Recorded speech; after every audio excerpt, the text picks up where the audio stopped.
Morena everyone, and welcome to the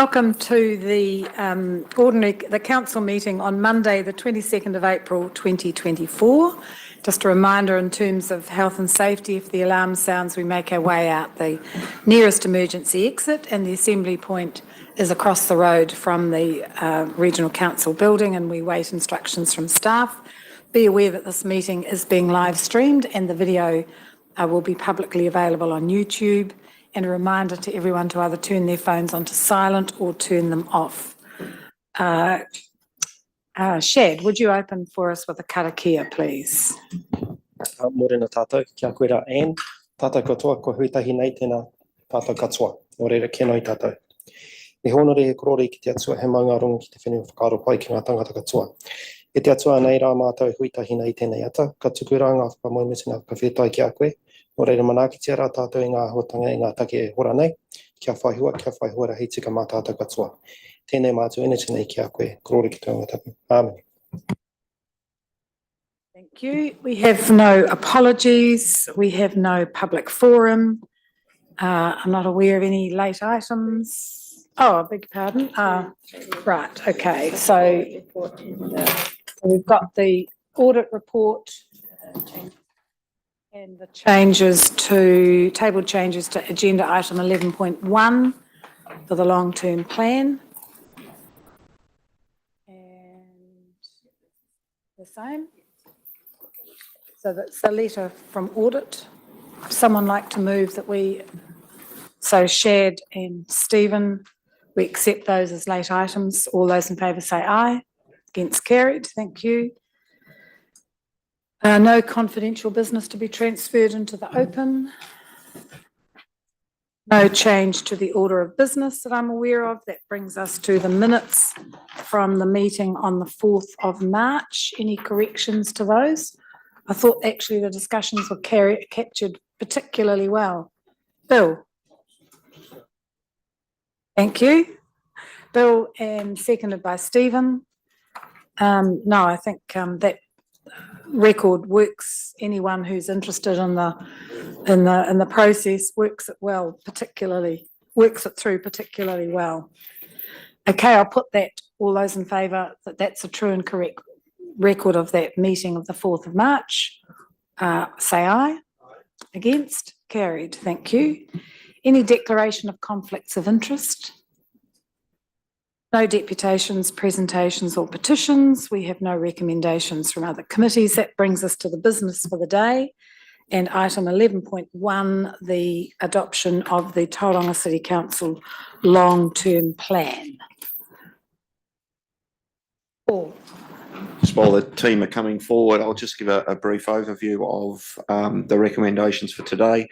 And we have Audit New Zealand online as well that will present their audit report as part of the adoption process. So the first thing to note is just around the industrial rating differential. So as part of the deliberations to the plan, it was approved to move to a 2.7 industrial rating differential, and then in future years to move to a split of rating, which is 20% industrial, 15% commercial and 65% residential.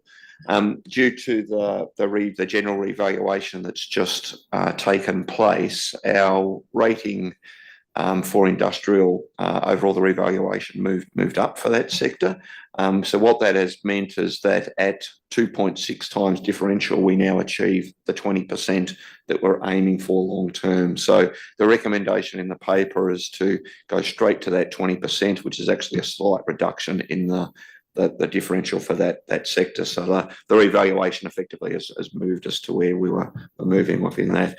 From a commercial and residential perspective, the numbers after that revaluation are 1% different. So we have commercial sitting at 14 and residential at 66. So that will continue to move in future years in terms of that, how that change occurs.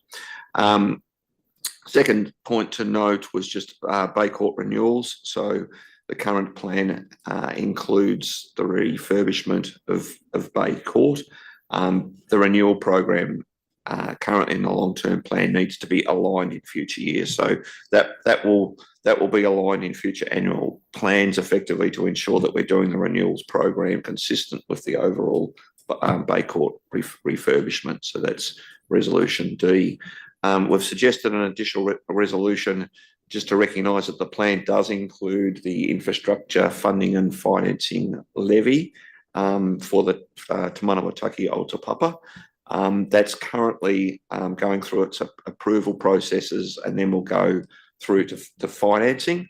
That will take place over the next couple of months, but the plan is based on that transaction being included. So we've just suggested an additional, it'll be a new resolution E, to note that IFF transaction is included. And the other thing to note is just our rating tables do include the IFF levy for the transport system plan, which starts on the 1st of July this year. So all of the tables that we publish in our financial strategy and the rates for next year will include the that IFF transaction, infrastructure funding and financing transaction. And then the other thing to note is, as we're in past years, we've had a delegation to the Chief Executive to bring forward capital projects. We've just put some additional controls over that because we are higher towards our debt limits with waters in. So we've just included that as part of Resolution I, which will become Resolution J. I think that's all I really wanted to cover off. If there's anything further the team wants to add. Anything from you, Catherine, Tracy? Nothing? Probably just to confirm that Three Waters obviously is in, and that it's 2.1 billion of capex, and that those debt to revenues are very high, and that's what has led to that kind of average moving up very high. Thank you. The only comment I have is, I think in the paper under user fees and charges, where we're talking about particularly in paragraph 12, we need to mention that the costs are attributed to those who benefit from the service, but I think we also need to be mentioning the fact that many of those services have a wider community benefit, and so the costs are always allocated between both the individual benefit and the wider community benefit. And I think we saw that through the submissions that came into us from sports groups and arts and cultural groups, and we had to make the readjustments accordingly. So it's just to make sure that that's recorded somewhere in the discussion. Any questions? So we're going down to, are we able to put up the new recommendation E on the screen for the Commission? So we'll be moving, remember, we move A to the new E, and then we hear from audit. So the adoption on, so we move A to F, sorry, because we approve the unaudited long-term plan. So we go down to F, then we hear from audit, and then we come back and do the rest. So any questions on A to F?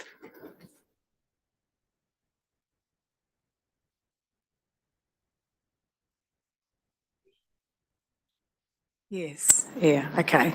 Would someone like to move then A to F, which is receiving the report, agreeing to that industrial rating differential to 2.6 rather than 2.7 to retain that 20%, adopting the schedule of user fees and charges, agreeing the Bay Court renewals, the new E, which is noting that IFF levy is included within the LTP, and I think part of that will be bringing the resolution that was in committee out into open, where we agreed to use the IFF levy dependent upon the costs being within a certain range, an agreed range, and then approving that long-term plan that was the unaudited long-term plan. So Bill, you've indicated you're happy to move that. Seconder shared, thank you. Any discussion on those A to F? Right. All in favour say aye. Against? Carried. Thank you. Okay, so now we have Leon and Anton online. Welcome. Can't Thank see you, you Madam through the Chair. water jug. Let me move that. Welcome. Nice to see you. Thank you. Same We only here. seem to see you at these formal meetings, but yes. Yeah, so quick update from me because you've got our audit report. So I'm not gonna have a long speech. We've completed the audit. I think it went really efficiently. The important thing is the audit report that's in your pack that has been provided that I'm ready to issue. It is an unqualified audit opinion. That means we are comfortable that the LTP provides a reasonable basis for decision making by council in future, as well as accountability of council to the community. Obviously, the annual report every year. The underlying information and assumptions are reasonable. We also refer to the financial reporting and prudence regulations. Worth noting is that we've got 3 emphasis of matter paragraphs that we've included. These are not qualifications. They're just for the readers of the LTP to say, have a look at these 3 things. And the ones that we specifically refer to as the minimal debt headroom in future, the uncertainty over the capital deliverability, and the external funding for the proposed stadium and the civic precinct. And I think that is our update. Thank you, Leon. Anton, did you have any comments? Good morning. No, thank you very much. I don't want to add too much more to what Leon has said, other than we forget, we go back to October, November last year when this was adopted. There was a lot of uncertainty around Three Waters. So I think when you go back to that time, the staff and everybody doing the hard yards to cover off the risks meant that the final LTP went much more smoothly than had that not been covered off, and your CD at that time covered those risks, which meant that this process went quite well, all things considered. Thank you. I think really appreciate that comment, because I know there was a lot of work for the staff. I'm not sure that we're through the uncertainty about Three Waters, but the fact that the staff did all that work in preparation for having to put the waters back in meant that, as you say, it wasn't. Well, it did cause a lot of problems for us in trying to keep within those debt limits. It certainly paid off that it wasn't too bad a process, and do want to record our appreciation to the staff for all the work that was done to make that happen. Any questions for audit from commissioners? Thanks, Leon and Anton. I think the three things that you've identified, I think, are the three concerns that we have. Certainly over the delivery of the capital program, the organisation over the last 3.5 years has ramped up its capital delivery, and I'm confident that will continue. But so as you say, we haven't completed our capital program based on our estimates in any year so far. So it is a reasonable risk that we won't do it over the next 10 years. But I think you've still got to be ambitious for the city, and the capital program is necessary to keep the city focused and moving forward. So other than that, and the minimal debt headroom is common amongst many of the councils, particularly the metros throughout New Zealand. We all have the same problems. Anything else? Yep, Stephen. Not so much a question for audit, but just a comment in terms of our debt to revenue ratio.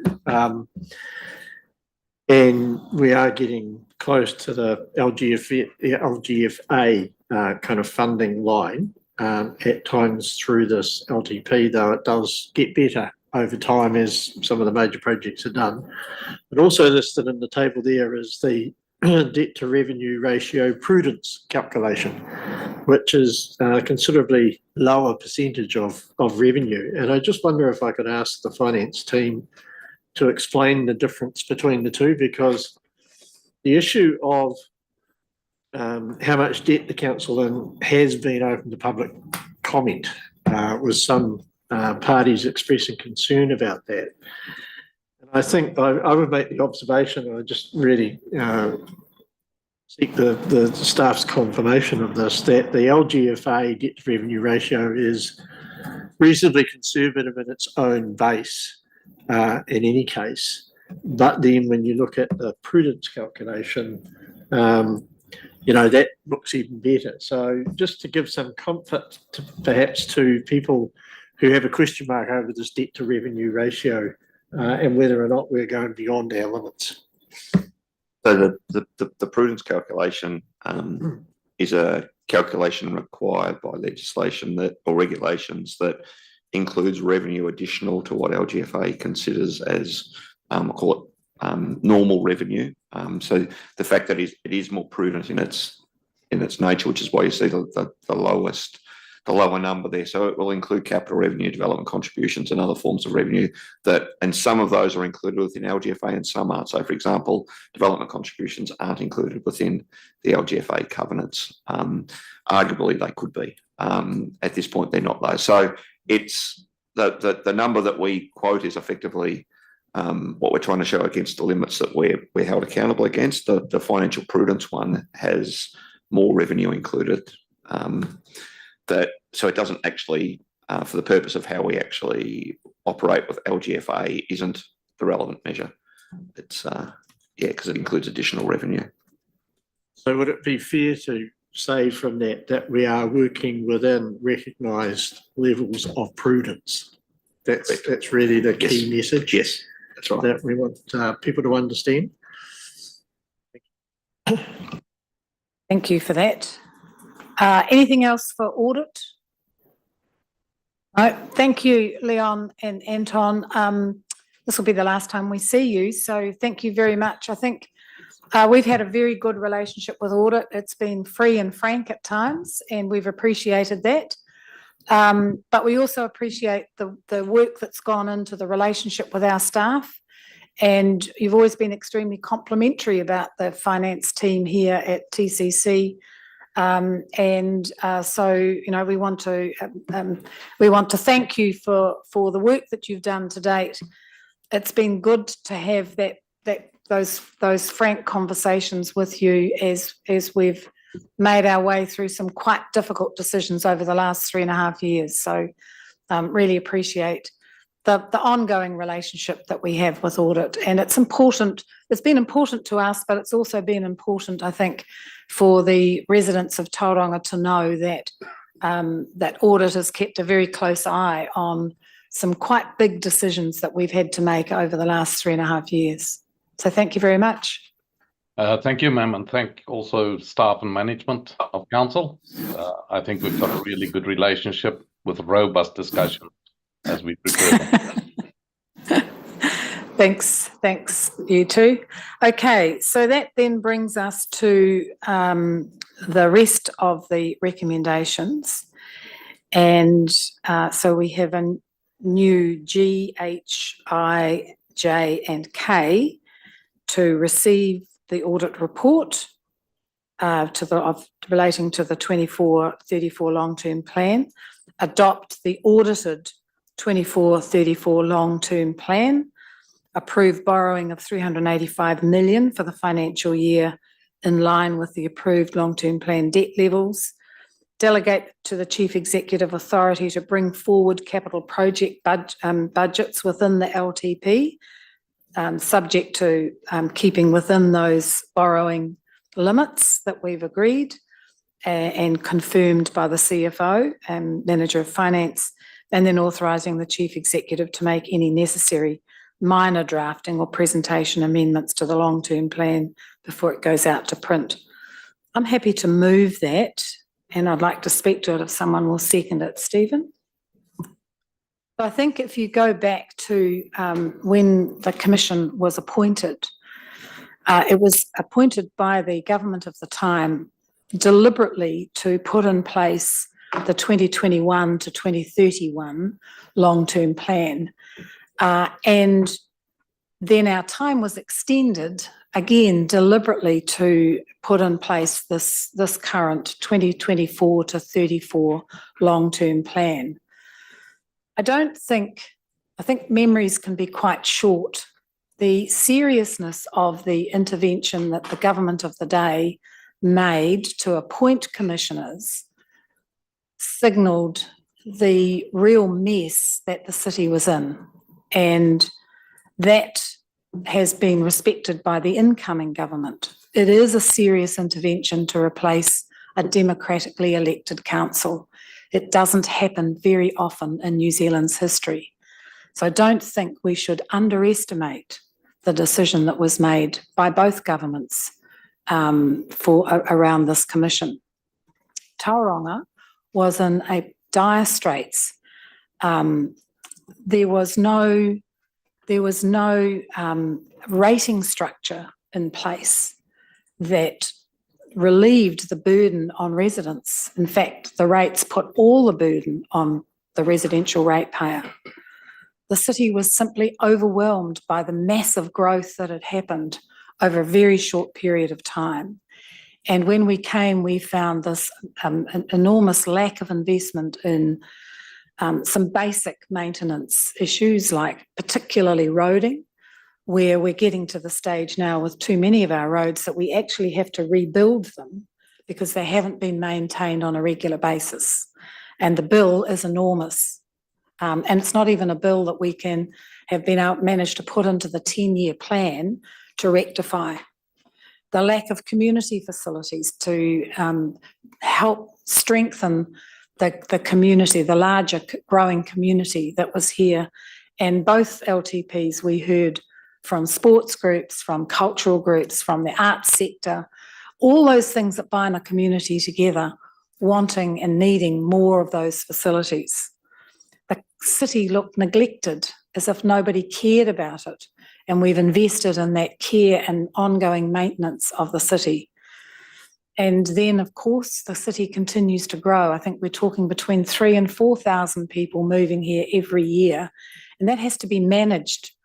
And that's a job that the Commission has taken on. So I think that some people have very short memories.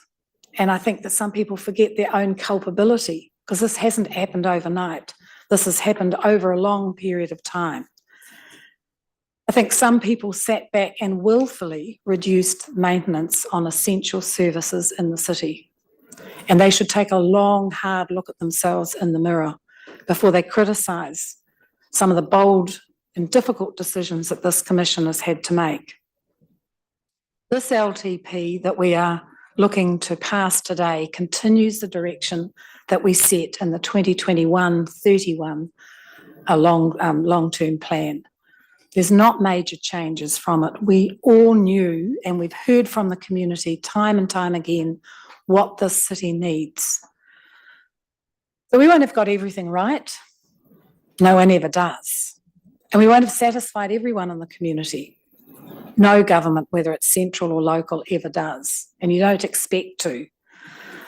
But I think in passing this long-term plan today, I think from the Commission's perspective, we believe the decisions we've made and the decision we make here today with this long-term plan sets Tauranga City, this magnificent city, headed in the right direction, with the right decisions to be made ahead of it, the right investment to be made ahead of it.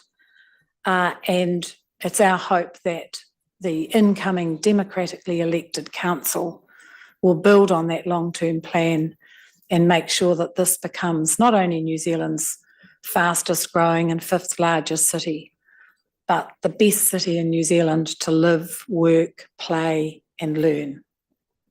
So I'm very happy to move what will be G2K.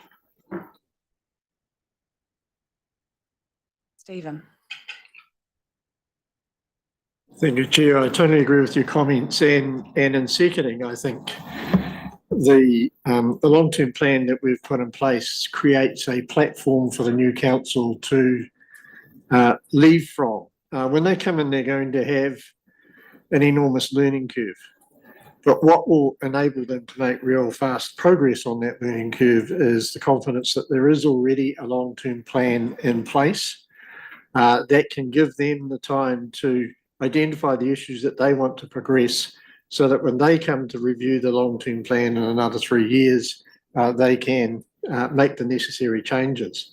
But at least there'll be a very clear plan and solid governance from that plan in place as a result of this decision today. And I think that's really important to recognise. Some members of the community and the media have been questioning whether or not we should have done this long-term plan. And I would put it that it actually would be a failure of good governance had we not prepared a plan that the new council can pick up, run with and amend in due course as they identify the issues and challenges and opportunities that they want to take advantage of. Secondly, on the issue of rates, we have worked really hard to get a fairer balance in the rates allocation, as you have mentioned. And I really want to acknowledge the business community for its general willingness to take a greater responsibility for funding the investment in the infrastructure necessary to support the city's growth and to enable businesses to prosper and grow into the future. I just look at the percentage rates increase for median residential in the coming year, which sits at 7%. And there wouldn't be very many councils across the country that could emulate that sort of number. Whilst our total increase, including IFF, is an average of 15.9%, that reflects the shift in rates away from the residential rate paid to the commercial business sector. And why I made particular recognition of the business community's willingness to, in general, because not everyone's entirely happy, but most are willing to accept the responsibility to fund the necessary investment. And at 15.9, I think that puts us in around the middle of the pack. They're sort of ranging from high single digits through to low 20s across the country. So I think that's not too bad a result. And then when you look out over the full 10-year plan, that increase steadily, or the increase steadily decreases, if you can understand my meaning. So I think that's a good outcome, though I suspect there will be new challenges that the new council and new opportunities that the new councils will want to look at, and they will have some headroom to be able to do that based on this long-term plan. The other commentary that I've heard a lot in the LTP process through the public discussion and media was Te Manawa o Te Papa. Now, personally, as a commissioner, and I think my fellow commissioners agree, we're very proud of that decision to have taken to put Te Manawa o Te Papa as the heart of the future development of the city. It's not only a cultural and educational and community hub, it is actually the social infrastructure that will service the intensification of the city, which is fundamental to its growth into the future. You can't have intensified urban development, particularly along Cameron Road corridor and in the CBD, without a cultural heart to the city. And that's what this is all about. In terms of the proportion of investment, the capital program is going to be about 4.5 billion, 450 million a year on average over the 10 years.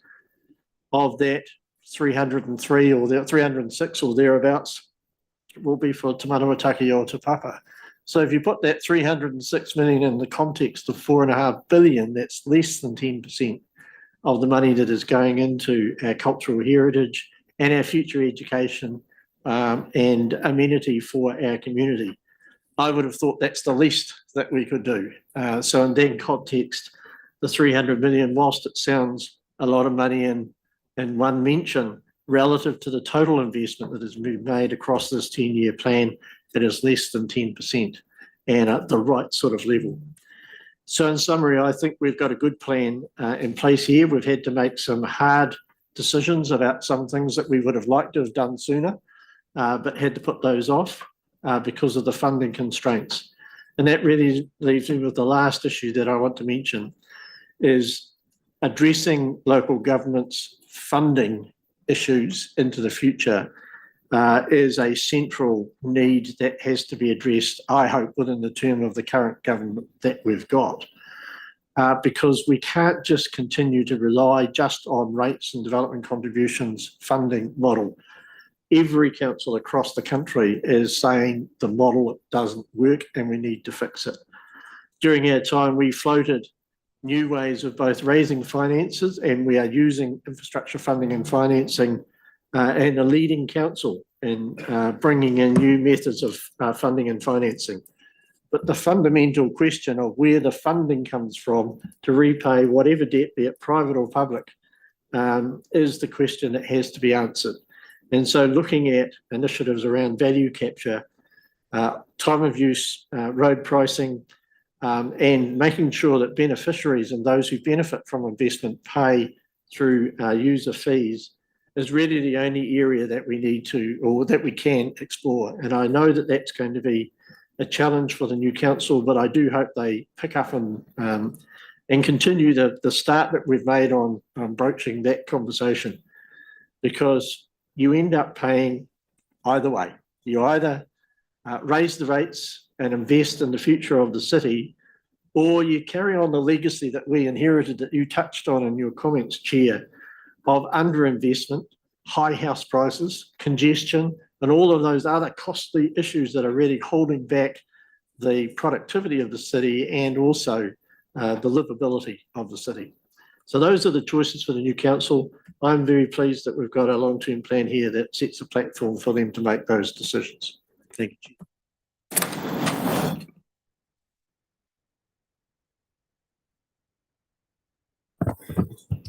I think Stephen's pretty much said it all. Yeah, I mean, I'm pleased with the work that's been done and what we've done over the last 3 years, or over the last 3 years, and in particular over the last 18 months in developing this LTP, and just reflecting on, or thinking about an incoming council and what they're going to have to grapple with coming in. Well, we've set quite a clear pathway forward. There are some major challenges ahead for them, thinking about how they're going to manage and deal with water infrastructure, particularly over the next 18 months. The government's set quite a clear view around what it sees in terms of communities taking more control and ownership over how it plans and delivers water infrastructure into the future. But there are some significant challenges for communities, particularly around how they continue to fund and operate those services. And for this council, we're no different. So that's one of the big things I think this incoming council are going to have to grapple with. Then also thinking through particularly the reform program that this government's got in place. I mean, there are some great opportunities, I think, for the council to take advantage of. And the Commission have been exploring some of those opportunities, like we have through the whole time we've been here, whether it's through IFF or investigating and developing a specified development area to connect Tauranga West into the city. For the incoming council, I think for them and encourage them to take those opportunities where they can, to encourage and promote and develop innovative ways with this government, and promoting those, particularly as Stephen's highlighted, opportunities through funding and financing. So really, this is just an encouragement to the incoming council. There are some challenges ahead, but there are some huge opportunities. And as Anne said, this is a great city to live, great city to work, a great city to recreate, and come live, but also for those that come here periodically for breaks and holidays. But it still needs a bit of work and still needs a bit of focus.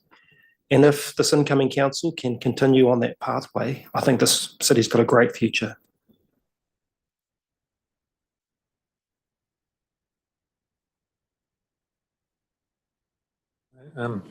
Thanks, Chair.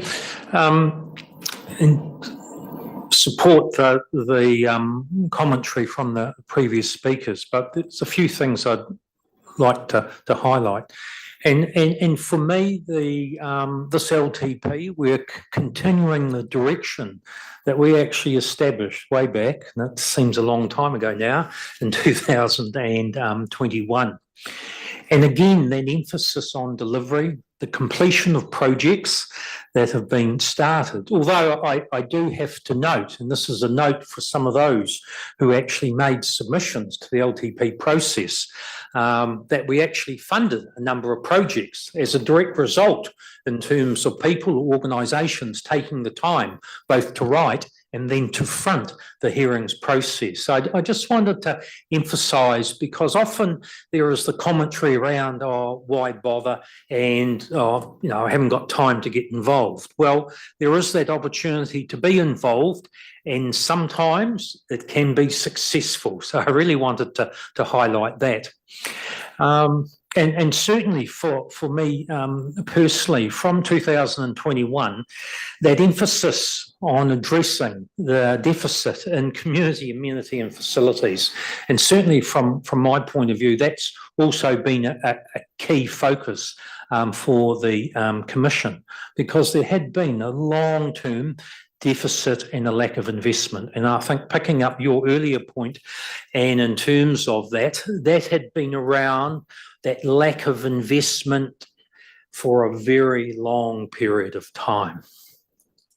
The key, as has been noted, is continuing that momentum that's been established. And whilst things might change a bit, but hopefully that general direction and that platform that's laid down will continue.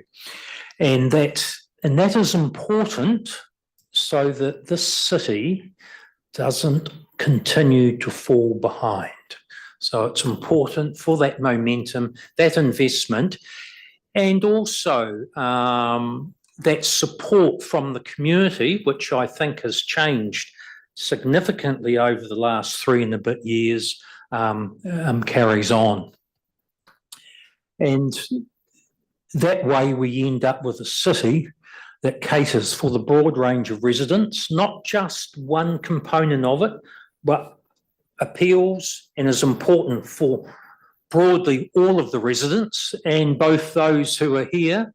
And that was a message we also got when we started, with a focus and a discussion around growth. Well, what about providing for those who are already here? So I think there is a good balance now in terms of the LTP on both focusing on those and acknowledging and providing for those who are here and those who are coming. And I'd just like to pick up also on Te Manawa o Te Papa. But broadly, the city centre, we had people staying in the weekend, and it was with some pride that I took them on a tour of the city centre. And it was great to be able to look at both the nature and scope of the public investment, but also, because of that commitment for public investment, how the private sector has followed significantly. And that's really what, in my view, we're at the starting point as part of that process. So there's a lot more to come. All in all, I think the LTP also demonstrates the responsibility on carrying on with projects that have been started and committing to their completion. And we had this discussion when we started. It was a city that had a number of projects that had phase 1, but subsequent phases hadn't occurred. Just picking up in terms of people paying their fair share, we've worked quite hard in terms of this LP in particular, but that platform had also gone back to 21 in terms of everyone's contributing to their fair share, and particularly those who benefit and use facilities and services. So there's some contribution to the cost of provision, because someone has to pay at the end of the day. So it's trying to be spreading that and some fairness in all of that. And there are many examples around the city where perhaps that there hasn't been the appropriate income or there hasn't been the appropriate commitment to maintain what we already have. And I think that is also a key platform that's in place for going forward. It's all very well building new stuff, but we also need to ensure that it's maintained over a period of time. And I think one burning example is in terms of the state of the wharves and those types of things in this city that have been allowed to languish for a long period of time. Just picking up, and Stephen had touched on in terms of the local government funding. Certainly, there is a need to review that whole local government funding system and the financing frameworks. I think it's not rocket science to appreciate it is broken and beyond any particular quick fix. And there have been a number of reviews over the years to attest to that. I can remember the Shan review, and that must be 12 or 13, 14 years ago. The latest of which we've had the Future of Local Government Review panel. That hit the deck last year just before the central government elections. The panel outlined the need for a new local government, and I do support the local government structures across the nation, but also substantial central government investment, but also as part of that whole change in terms of what an appropriate funding and financing arrangements and frameworks are for local government. And really just sort of finally noting that $4.9 billion capital program over the next 10 years, that is significant. When we started, I think the annual, at that point in time, the program was around 120 million. So I think again, just showing the amount of investment, not just going into things that are new and lacking, but also maintaining and I think also it's been touched on about the arterial road network. So the investment in things such as that. And really just finally picking up in terms of, and I think it's been again noted by Stephen in terms of the medium residential rate increase of around 7%. It's not in the same league of some of our counterparts now who are really facing the challenges, because we stopped kicking that can down the road and started that process back in 2021 LTP. So, you know, we have been on that journey. Some are now facing reality now, hence the significant increases that they're actually facing, not just this first year of their LTPs, but certainly 3, 4 or 5 years out. So really on that note, Chair, I really just reiterate the LTP setting that platform across a broad spectrum of initiatives and setting that general direction forward. And I just hope that the new council pick up on that, notwithstanding as life is, there will be tweaks and changes as they go along. Thanks, colleagues. Just before I put the motion, I think it is appropriate, and thank you for all your comments. I think we've sort of covered it off, and it sort of sounds like a final farewell, but we've still got a bit of time. But in fairness, this really is the culmination for us today of 3.5 years' work. So it is appropriate that we reflect on the journey that we've been on, but part of that journey has also been this organisation. And when we came, it was a very inward-looking organisation, pretty broken actually. There wasn't a lot of confidence.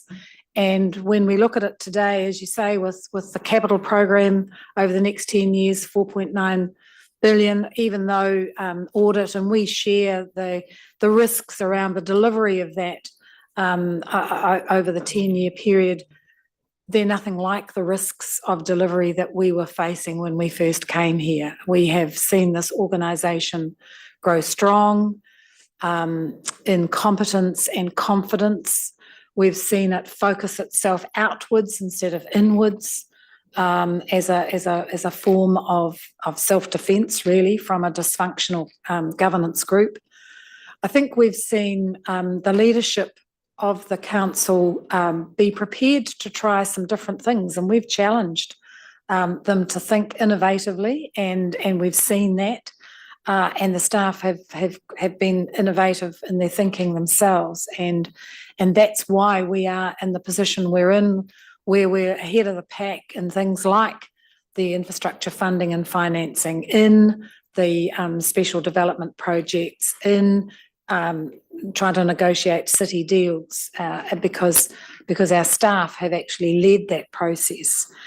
And I think, Marty, we have to pay tribute to your leadership as chief executive, because we certainly challenged you at times, and you've risen to the challenge. And now you have an executive that is possibly one of the strongest, I think, in the country in local government, and we're very proud then on your behalf to hand that over to the incoming council. So really, the long-term plan was a team effort, huge amount of work gone into it. Appreciate that it's earlier than everyone else, and so that put enormous strain on the organisation, but it's risen to the challenge, and that wasn't the organisation we found when we first came. So, all tribute to you and to the team, the executive team, and to the wider staff that have made all of that possible. So on that note, I will put the motion. All those in favour say aye. Aye. Against? Carried. Thank you.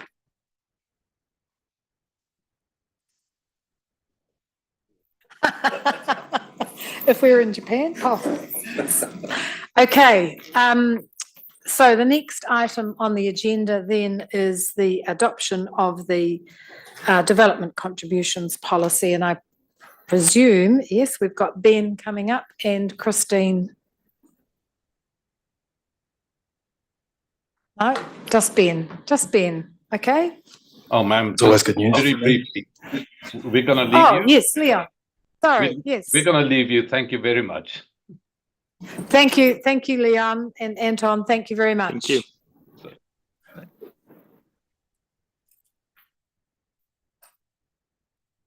Oh, that's a good picture. Yep, Ben. Morning. So we're bringing the final DC policy for adoption today, so to sit alongside the long-term plan. The policy sees some sort of a mixed bag in rises. Normally, 10 years ago, we would have said 5% was a big rise. Now we're sort of, sitting at around that on pretty much every catchment. There's a few ups and downs overall, in particular for the citywide contribution, which is one you pay when you get your building consent. The reason for that is it's quite reactive to our community infrastructure planning. And as we've got to know those projects better and we've got more detail, we've realised there's probably, in general, a little less growth going on those than we originally anticipated. That's for things like, as an example, the Memorial Park Aquatic Centre will have a second story with a commercial gym in it, and that's not something we can growth fund. So those sorts of projects come out in terms of gross floor area. We also have got to know projects like the city centre library better and the sort of relationship that's going to have in terms of funding with the underlying IFF funding. And that's resulted in overall much less growth funding than we originally anticipated. So that's meant that fee is effectively held level at a 1% drop. I think the key thing to note is that's not something we would expect to see year on year at all. In particular, to sort of echo many of your comments from the previous paper, we're looking at this growth story with the city growing hugely, and there's really big discussions to come, in particular around waters funding. And DCs will play a valuable part in that funding story, depending on where waters land ultimately. In terms of other projects going forwards, we're also looking at new catchments, Tauranga West, extensions to the Tauranga Business Estate, and probably some refinements to existing catchments, in particular the Te Papa infill catchment, which is being introduced this year. Currently doesn't have any waters funding in it. We'll also look more closely at things like open spaces for that catchment. Any questions for Ben? No? Okay, someone like to move the recommendation? Shared and Bill seconding. Thanks, Ben. So this is receiving your report and adopting the policy, noting the reduction in that citywide development contribution to reflect the long-term plan, and then delegating to the General Manager of Strategy, Growth and Governance the authority to rectify any minor errors or omissions that are identified before the final publication. All right? Okay, so I put that motion. All those in favour say aye. Against? Carried. Thank you. Thanks, Ben. Right, the rates resolution. Who's doing this? Jim. Jim will come up. So this is reflective of all decisions being made for the LTP and setting of the rates for the annual plan. It doesn't include the IFF levy for the transport system plan, which is set under a different process, but our communications will include that amount comes live from 1 July 24 as well. Jim. So yeah, following on from what Paul said, that this document really is after you've adopted the long-term plan, and we know with certainty what the budget will be for year one.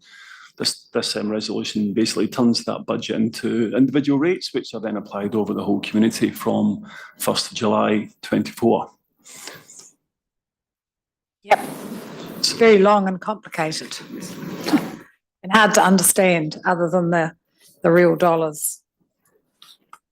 Any questions for Jim? Thanks, Bill. Stephen seconded. Okay, so nothing more? Just a comment if Sure. might, Chair, it struck me as I was going through, and on page 78 of our agenda, it shows the volumetric rate for water at $3.54 per cubic metre of water. And if you reflect that cost versus what you might pay for a bottle of water in the shops, which would be probably more like $5, or certainly $3.50 maybe for a small bottle of water.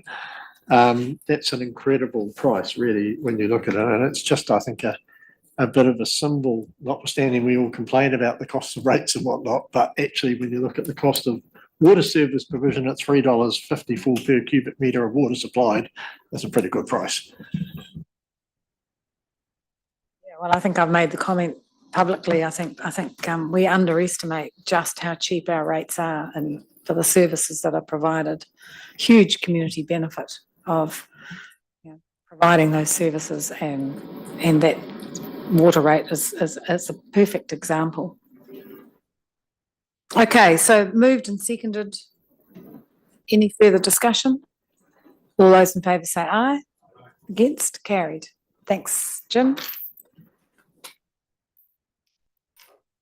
And that brings us to dog registration fees.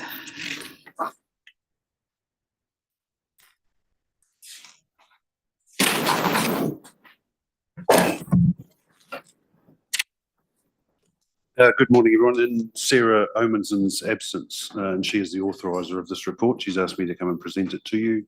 I have here with me Brent Lincoln, who is the author of the report and the team leader for Animal Services. In a nutshell, dog registration fees must be set by a resolution of council separate to the normal fees and charges regime.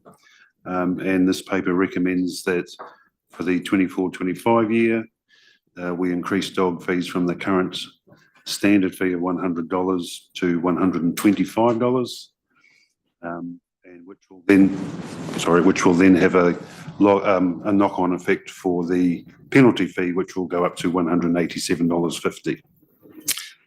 Dogs are required to be registered by the 1st of July each year, so we start this communication with our dog-owning community very early to make sure that we get as many as we can registered up to that date. We also give them a month's grace. So the standard fee, whilst we could impose the penalty fee after the 1st of July, we don't start imposing that until after the 31st of July. So we give them a month's grace in order to try and get their dogs registered on time. We understand this will be a significant increase for many. I think in my time when I started in council in December 2019, the registration fee was about $92. So over the 4 years that I've been here, it's only gone up by $8. So happy for you to take the report and we can answer any questions as required. Thank you. I too am concerned about the increase. I just, in reading the report, I mean, one of the things that, so first of all, I think we have largely really responsible dog owners, and our percentage of registrations paid is high, and congratulate the staff who've maintained that over a period of time. But we don't seem to take into account the wider public benefit of having registered dogs.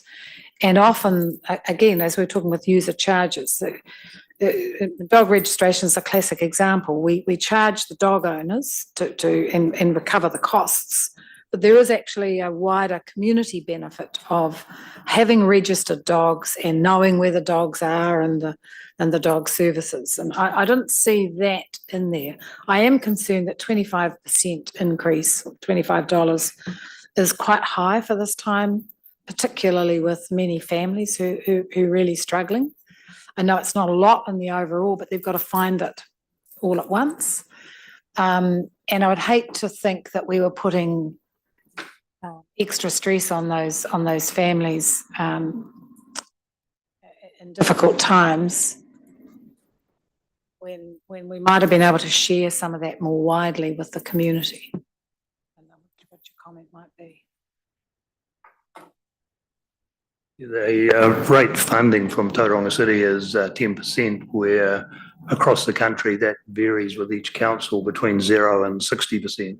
So obviously that makes a direct impact on what registration fee we do have to charge. Stephen and then Shad. Yeah, I understand your concern. I mean, I thought about that at the time in terms of the percentage increase. But I guess I was comforted by the fact that, as Nigel has mentioned, we've been a bit sluggish over the years to keep the fee increase progressing on a regular basis. And when you do that, you would end up, when you have to fix it, with a reasonable jump, which is, I think, where we find ourselves now. And then also when I had a look at what other councils are charging across the country, Hamilton at 170, Dunedin cheaper at 109, Wellington 180, Rotorua 110, Western Bay of Plenty 100, Napier 129, Palmy North 165, South Waikato 172, and Matamata 120. And on balance, I thought 125 is probably about the right price, is where it should be. And you know, the more that we can recover, once again, the better the service that we can provide. So it's that trade-off. So I was actually quite comfortable in the end with the recommendation. I'm happy to move them. I'm happy to second the recommendation. I was similar to Stephen. You know, we kind of compare ourselves a lot to Hamilton and other metros, well, in particular Hamilton, and seeing their fee at 170. They may have other reasons. I mean, you know, you mentioned the 10%, 90% split that we're kind of working to. It would be interesting to know what their split is. It's probably more likely to be closer to 100%, I would think, from those figures. But yeah, I was similar to Stephen. I thought 125 was a relatively comfortable space to be in.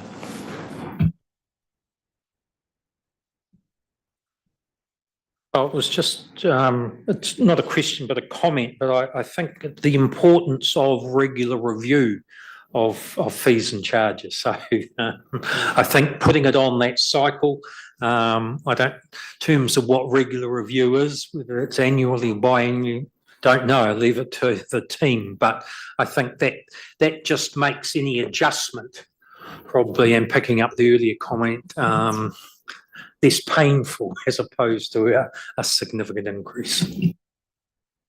Any idea of what Western Bay of Plenty are doing?